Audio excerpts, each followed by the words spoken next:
Integral of the type P X plus Q divided by under root A X square plus B X plus C. यानी कि जब भी आपके पास इस type का कोई फॉर्म में इंटीग्रेशन आ जाएगा तो कैसे करोगे उसको देखिए। हम एक एग्जांपल के तौर पे ये लेके चलते हैं कि भाई एक्स प्लस टू, यानी कि ये लीनियर इक्वेशन होगी और अंडर रूट के अंदर एक क्वाड्रेटिक इक्वेशन होगी two x square plus six x plus five. तो इसके लिए आप क्या करोगे, जो आपके पास न्यूमिरेटर में वैल्यू है जो कि एक्स प्लस टू है, इसको तो आप लिख दो लेफ्ट में कि भाई एक्स प्लस टू यहाँ लिखा, इज इक्वल टू का साइन लगाओ, यहाँ पर एक कांस्टेंट ए लो, साथ में डेरिवेटिव लिखो। डेरिवेटिव किसका होगा, जो रूट के अंदर वैल्यू है, यानी कि two x square plus six x plus five, two x square plus six x plus five और प्लस लिख दो बी। ठीक है, अब हम नेक्स्ट स्टेप में क्या करेंगे, a derivative of two x square का जो डेरिवेटिव होगा वो four x plus six x का डेरिवेटिव सिक्स, क्योंकि एक्स का डेरिवेटिव वन होता है, फाइव का जीरो प्लस बी। अब ए को अंदर मल्टीप्लाई कर दो तो क्या आ जाएगा, four A x plus six a plus B. अब लेफ्ट में क्या है आपके पास, एक्स प्लस टू है, यानी कि जो एक्स का कोफिशिएंट है वो वन है और इधर एक्स का कोफिशिएंट फोर ए है। तो फोर ए जो एक्स का कोफिशिएंट है, कंपेयर करने पे लेफ्ट में जो एक्स का कोफिशिएंट है वो वन है, क्योंकि वन एक्स प्लस टू, इसीलिए हमने फोर ए को किसके इक्वल रखा, वन के इक्वल। यहाँ से ए की जो वैल्यू है वो आ जाएगी वन अपॉन फोर। इसके बाद जो दूसरी वैल्यू है वो ये कांस्टेंट वैल्यू है सिक्स ए प्लस बी, और इधर कांस्टेंट वैल्यू टू है, तो ये दोनों एक दूसरे के इक्वल होंगी। तो six a plus b is equal to two लिखो। ए की वैल्यू वन अपॉन फोर आ चुकी है, तो यहाँ वन अपॉन फोर लिखो और plus b is equal to two. ये आ जाएगा आपके पास b is equal to two minus six upon four. Six upon four वाला टू टू जा फोर, टू थ्री जा two minus three by two, solve करके टू टू जा four minus three, one by to. तो b की value आ गई one by to, ए की value आ गई वन बाई फोर। अब हम क्या कर सकते हैं कि भाई जो x प्लस टू है उसको हम ऐसे लिख सकते हैं, ए की वैल्यू हमारे पास क्या है, one upon four into derivative of this, और डेरिवेटिव क्या है, फोर एक्स प्लस सिक्स, यहाँ पर ऐसे लिखेंगे, प्लस बी, और बी की वैल्यू क्या है, वन बाई टू।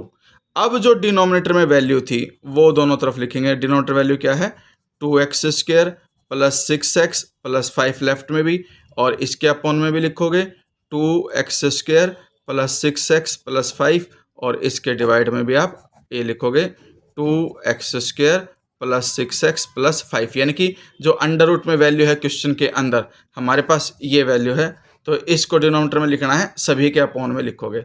और इस तरह से आप क्या कर दोगे, इंटीग्रेशन का साइन लगा दोगे, और इंटीग्रेशन का साइन लगा के साथ में dx लिख दो। तो ये आपके पास जो मेन क्वेश्चन है वो हो जाएगा, उसको हमने ब्रेक कर दिया दो के अंदर। अब मैं इसको तो लिख देता हूँ i इज इक्वल टू, ये जो वन बाई फोर है इसको आप लिखो यहाँ पर, ठीक है। फिर इंटीग्रेशन के अंदर बच गया आपके पास four x plus six upon under root two x square plus six x plus five D X, फिर प्लस में one by two integration one upon under root two x square plus six x plus five D X. ये condition हो गई। अब हम क्या करते हैं, इसको इस तरह से ले लेते हैं कि भाई ये हो गया आपके पास I1 और ये हो गया आपके पास I2, यानी कि दो इंटीग्रेशन हो गए। इस पूरे इंटीग्रेशन को मैंने क्या मान लिया, I1, और इस पूरे इंटीग्रेशन को मैंने क्या मान लिया, I2। अब हम एक क्वेश्चन नहीं, दो अलग अलग क्वेश्चंस को सोल्व करेंगे, यानी कि फिर दोनों का एडिशन करेंगे तो आपके पास I आ जाएगा। पहले हम I1 को लिखते हैं। I1 जो है वो आपके पास क्या है, one upon four integration four x plus six divide में under root two x square plus six x plus five D X. इसके अंदर देखिए जो रूट के अंदर वैल्यू, उसका डेरिवेटिव हमारे पास ऊपर है, तो इसमें हम क्या करेंगे, let two x square plus six x plus five is equal to t. Derivative करोगे टू टू जा four x plus six, derivative of x is one and derivative of five is zero. इसके साथ में हम लगा देंगे dx और उधर हो जाएगा dt, क्योंकि dt बाई डी एक्स होता है, dx इधर आके मल्टीप्लाई हो गया। अब 4x प्लस सिक्स और dx, इस कंप्लीट वैल्यू को मैं क्या लिख सकता हूँ, dt लिख सकता हूँ, ठीक है। और जो अंडर रूट के अंदर वैल्यू है वो हमारे पास क्या हो जाएगी, ये तो डी टी बन गया 4x प्लस 6 dx, नीचे अंडर रूट के अंदर इसको मैंने क्या माना था टी, ठीक है। तो ये आ जाएगा 1/4 इंटीग्रेशन, डिनोमिनेटर में है और रूट में है, न्यूमरेटर में आकर के -1/2 हो जाएगी पावर। अब इसका कर दो इंटीग्रेशन, 1/4 टी पावर -1/2 है, -1/2 में +1 करोगे तो -1/2 +1 जो है सोल्व होकर के 1/2 आ जाएगा, ठीक है। -1/2 +1 करके देख लेना, आपके पास सोल्व होकर के एलसीएम लेकर के वैल्यू 1/2 आ जाएगी, ठीक है। तो इसीलिए, लेकिन जो पावर आएगी उसी से हम डिवाइड भी करते हैं और प्लस में लिख देते हैं C1। तो इस 2 से 2 1 जा 2 और ये 2 2 जा 4, तो आपके पास फाइनल आंसर ये आ जाएगा 1/2। 1/2 पावर है तो वो अंडर रूट में लिख दोगे, और टी की वैल्यू हमने क्या मानी थी 2x² प्लस 6x प्लस 5, ठीक है। और प्लस में हमारे पास क्या आ गया C1, ये I1 की वैल्यू आ चुकी। अब हम क्या करेंगे I2 निकालेंगे, और I2 के लिए हम क्या करेंगे वो देखिए। पहले तो हम I2 को लिख लेते हैं कि I2 की वैल्यू है क्या।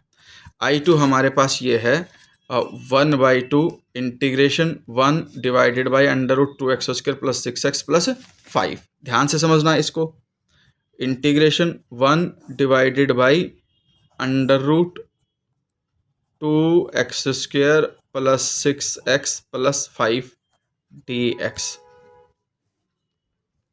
सबसे पहला जो काम होता है वो हमारे पास ये होगा कि जो x² का कोफिशिएंट है उसको कॉमन लीजिए, 2 कॉमन लेंगे हम, और उसे मैं रूट के अंदर तो इसलिए √2 बाहर आ जाएगा, और अंडर रूट में क्या बच जाएगा x² प्लस में 6/2 आपके पास 3x हो जाएगा, और ये 5/2, यानी कि कॉमन लेने का मतलब होता है पूरी इक्वेशन को 2 से डिवाइड करोगे, और रूट में है इसीलिए अंडर रूट 2 बाहर लिखा जाएगा, और ये वैल्यू बन गई आपके पास, ठीक है।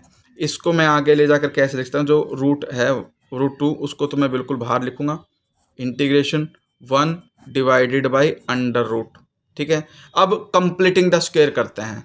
कंप्लीटिंग द स्क्वायर में हमारे पास जो कॉन्सेप्ट होता है वो ये होता है कि जो भी x का कोफिशिएंट है उसको एक साइड में रफली लिख लो कि भाई x का कोफिशिएंट है 3, उसको कर दो हाफ से मल्टीप्लाई, 16 होकर के वो आ जाएगा 3/2। अब हम क्या करेंगे इस क्वेश्चन के अंदर x² प्लस 3x प्लस जो ये 3/2 आया हमारे पास, इसके स्क्वायर को हम इसके साथ ऐड करेंगे और माइनस भी करेंगे सेम वैल्यू, ताकि कोई बैलेंस ना बिगड़े हमारे पास, ठीक है। और जो प्लस में 5/2 लास्ट में बच गया वो एज इट इज। फिर से समझ लो इसको, जो भी x का कोफिशिएंट होगा उसको लिखोगे, हाफ से मल्टीप्लाई करोगे, जो वैल्यू आएगी 3/2 आई, उसी का स्क्वायर हम इसमें ऐड करेंगे x² प्लस 3x, उसके बाद 3/2 का स्क्वायर ऐड किया और वो सब्ट्रैक्ट कर दिया, और जो लास्ट में 5/2 वो एज इट इज लिख दिया। अब इसका हमें बेनिफिट क्या मिलेगा वो देखिए, 1/√2 integration 1 divided by under root. तो देखिए ये x² है और ये 3/2 का स्क्वायर, यानी कि a² प्लस b² और ये प्लस में 2ab आ जाएगा।